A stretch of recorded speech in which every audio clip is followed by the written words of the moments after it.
Hi there. See this? Looks like an ordinary piece of plastic, doesn't it? But behind this piece of plastic is a revolutionary story. It all started in the 60s.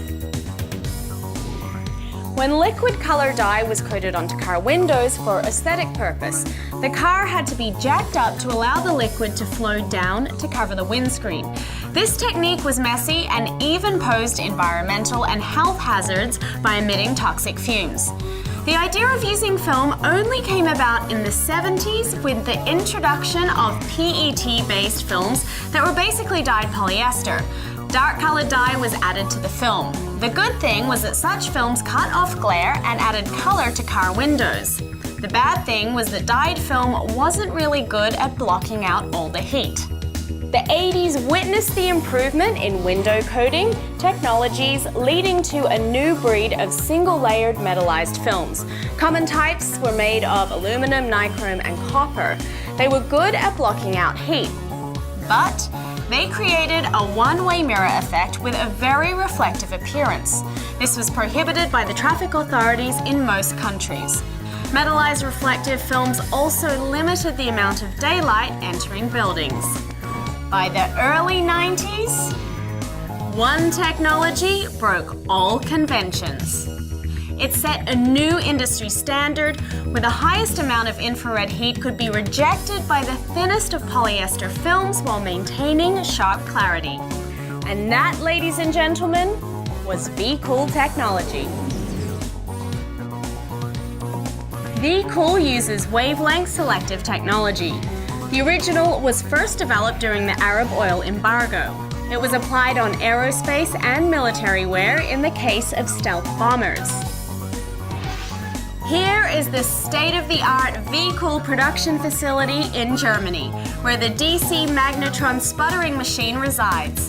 It cost $24 million at the time it was built. This is how the metal targets look like inside. Indium oxide, silver, and gold are the precious metal targets used in V-KOOL. Shaped like a horseshoe track, layer after layer of rare metals are being sputtered onto the world's top 1% grade of polyester.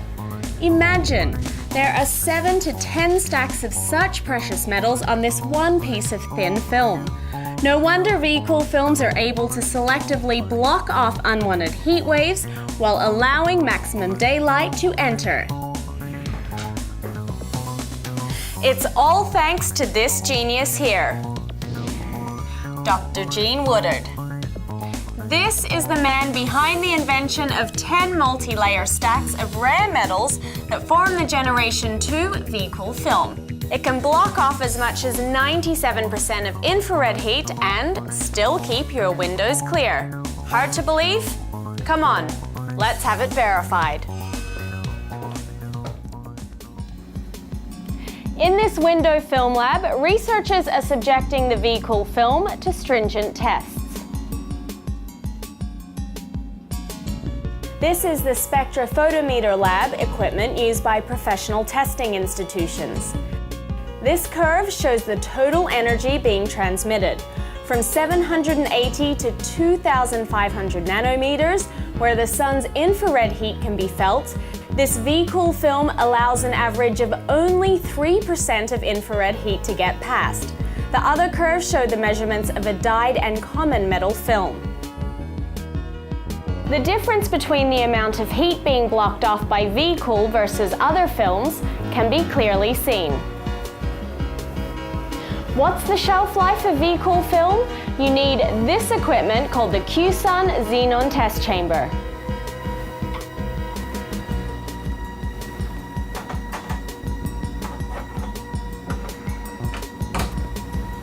After 500 hours of accelerated weathering simulation, the V-KOOL film still remains steady. Others, you can see the results for yourself.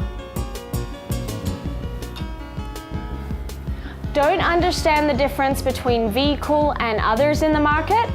Let's turn to the thermal trap. This tool consists of a heat lamp, a substrate and a simple piece of thermal fax paper. When heat is absorbed, it leaves an imprint on the fax paper. One side of the substrate is coated with V-KOOL and the other with heat-absorbing film.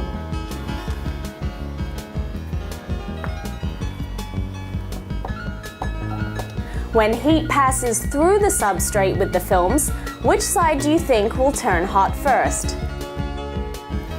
Clearly, this piece of ordinary film absorbs heat like a sponge, causing the thermal fax paper to burn. V-KOOL does not allow the heat to pass through, and it remains clear.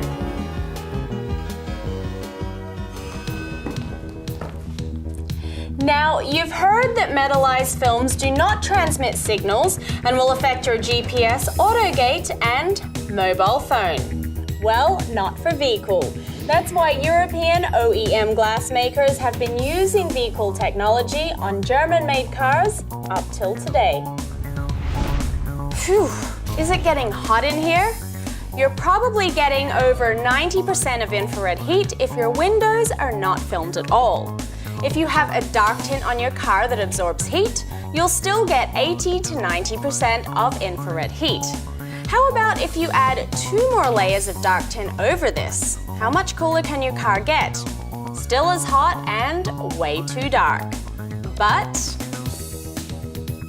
let's replace with just one single layer of V-KOOL 70.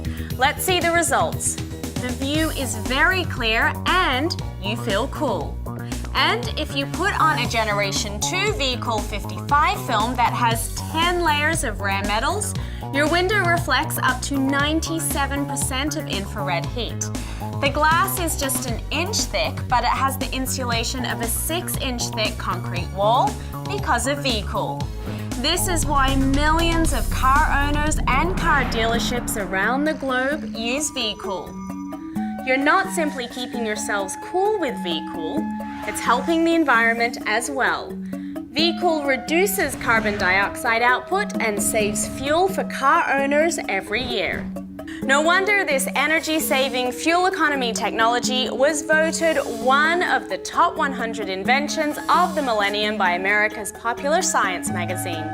Today, V-KOOL is the leader in spectrally selective technology.